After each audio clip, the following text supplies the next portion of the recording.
এইখানে একটা পিলার উঠবে, এই পিছন পিলার উঠবে এখানে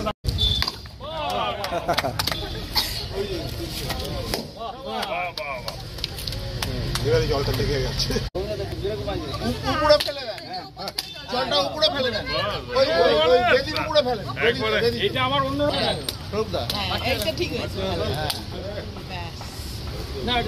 আজকে খুব আনন্দের দিন যে আমাদের জলপাইগুড়ি নেতাজি সুভাষ ফাউন্ডেশনের এই প্রাঙ্গণ, যেখানে দধিচি সম আত্মত্যাগকারী আজাদ হিন্দ সৈনিকদের অস্থি নিয়ে একটি বেদি আছে, যে বেদিটি বাইরের থেকে দেখা যায় না।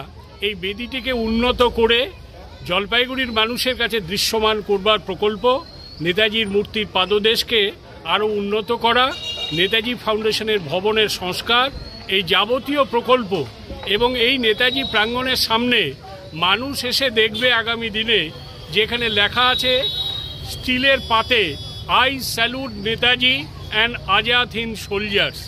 এরকম একটি সেলফি জোন, যেটা জলপাইগুড়ির ছেলেমেয়েরা এসে এখানে ছবি তুলবে, আমাদের এখানে যারা বেড়াতে আসেন তারাও এখানে ভিজিট করবে। এই জায়গাটা একটা আলোক উজ্জ্বল হয়ে উঠবে এবং নেতাজি ফাউন্ডেশন থেকে পিডব্লিউডি মোড় পর্যন্ত এই জায়গাটি যদি বিউটিফিকেশন করা হয়, তাহলে এই জায়গাটির একটি চরিত্রগত পরিবর্তন ঘটবে। এই প্রকল্পের আজকে আনুষ্ঠানিক শিলান্যাস।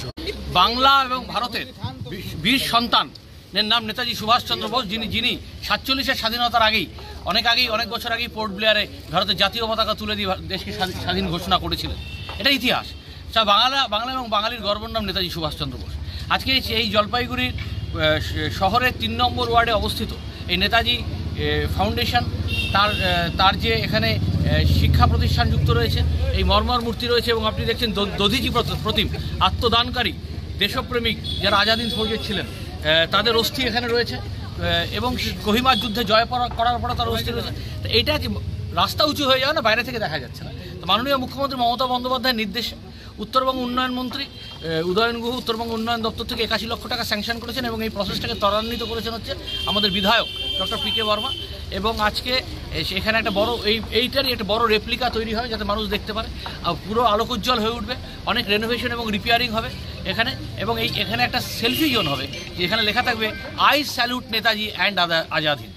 এই যে ব্যাপারটা, এই একটা দেশাত্মবোধ তৈরি হবে। এর জন্য আমি বাংলার মাননীয় মুখ্যমন্ত্রী মমতা বন্দ্যোপাধ্যায়কে ধন্যবাদ জানাই, উত্তরবঙ্গ উন্নয়ন মন্ত্রী উদয়ন গুহকে ধন্যবাদ জানাই, বিধায়ককে ডক্টর পি কে বর্মাকে ধন্যবাদ জানাই, এবং একই সাথে এই নেতাজি সংশোধনাগারের যিনি দায়িত্বে রয়েছেন প্রাক্তন বিধায়ক গোবিন্দ রায়। আর আমরা জলপাইগুড়ি পৌরসভা এর সাথে যে সার্বিক উন্নয়নে যা করা দরকার